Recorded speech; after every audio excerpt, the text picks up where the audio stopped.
میرے عزیز ساتھیوں، آج ہمارے معاشرے کے اندر، آج ہمارے سماج کے اندر کتنے ایسے انسان آپ کو ملیں گے جو انسان نماز بھی پڑھتا ہے، جو انسان روزے بھی رکھتا ہے، جو انسان صوم و صلات کی پابندی میں اپنی زندگی کو گزارا کرتا ہے، لیکن تھوڑی سی پریشانیاں آتی ہیں، وہ انسان اپنے ایمان کا سودا کرنے کے لیے تیار ہو جاتا ہے، وہ انسان اپنے ایمان کو بالائے طاق رکھ کر کے وہ انسان جو ہے اپنے ایمان کو بیچنے کے لیے تیار ہو جاتا ہے۔ میرے عزیز ساتھیوں، اسی لیے تو اللہ تبارک و تعالیٰ کہہ رہا ہے کہ ہم تمہیں اس لیے آزمائش میں ڈالتے ہیں، ہم تمہیں اس لیے فتنے میں ڈالتے ہیں تاکہ ہم جان لیں، تاکہ مجھے پتہ لگ جائے کہ کون ایمان کے معاملے میں سچے ہیں اور کون ایمان کے معاملے میں جھوٹے ہیں۔ میرے عزیز ساتھیوں، آج ایک انسان نماز بھی پڑھتا ہے اور بیماریوں سے چھٹکارا پانے کے لیے شرک کے کاموں کا ارتکاب بھی کرتا ہے۔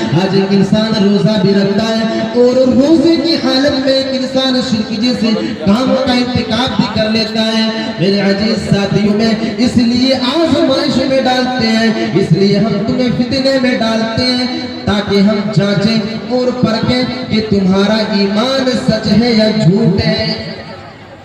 اللہ تبارک و تعالیٰ ایک انسان کو فتنے میں اسی لیے ڈالتا ہے اور آزمائش اس کے اوپر اس لیے مسلط کرتا ہے تاکہ اللہ تبارک و تعالیٰ جان لے کہ کون ایمان کے معاملے میں سچے ہیں اور کون ایمان کے معاملے میں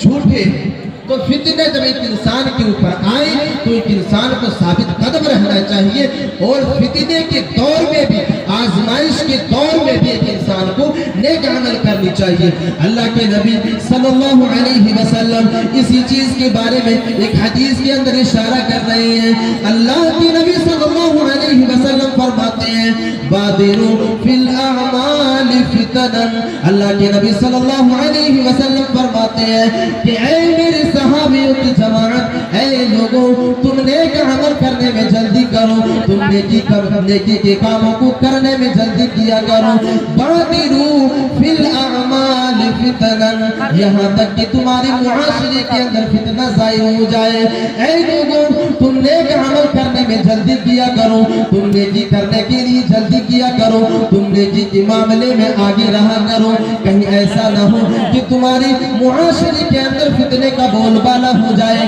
کہیں ایسا نہ ہو کہ تمہارے معاشرے کے اندر فتنے اپنے جڑیں مضبوط کر لیں۔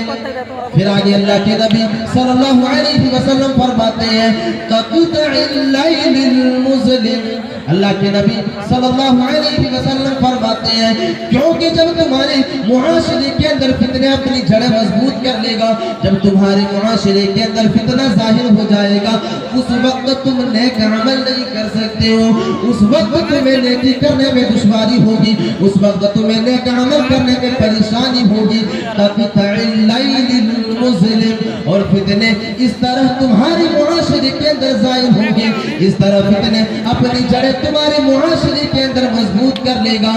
جس طرح رات کی تاریکی میں اندھیرا چاروں طرف چھا جاتا ہے، بالکل اسی طرح فتنے تمہارے معاشرے کے اندر چھا جائیں گے۔ جیسے ایک انسان رات کی تاریکی میں اپنے گھر سے نکلتا ہے، جیسے ایک انسان رات کے اندھیرے میں اپنے گھر سے نکلتا ہے تو اس کو اپنی چاروں طرف جو ہے اندھیرا ہی اندھیرا نظر آتا ہے، بالکل اسی طرح جب تم نیک عمل کرنے کے لیے نکلو گے تو تمہاری چاروں طرف جو ہے فتنے ہی فتنے نظر آئیں گے، تمہاری چاروں طرف جو ہے فتنے ہی فتنے نظر آئیں گے۔ اس لیے تم نیک عمل کرنے میں جلدی کرو اور نیک عمل کرنے کے معاملے میں آگے رہا کرو۔ پھر اللہ کے نبی صلی اللہ علیہ وسلم اسی حدیث کے اندر بیان کرتے ہیں کہ فتنے اس طرح تمہارے معاشرے کے اندر چھا جائے گا، فتنے اس طرح تمہارے معاشرے کے اندر گھر کر لے گا، فتنے اس طرح تمہارے معاشرے کے اندر پھیل جائے گا کہ ایک انسان صبح کے وقت مومن ہوگا لیکن شام ہوتے ہوتے وہ انسان کافر ہو جائے گا۔ یصبح الرجل مؤمنا ویمسی کافرا، فتنے اس طرح تمہارے معاشرے کے اندر چھا جائیں گے، فتنے تمہارے معاشرے کے اندر اس طرح اپنی جڑیں مضبوط کر لے گا کہ ایک انسان شام کے وقت جو ہے کافر ہو جائے گا،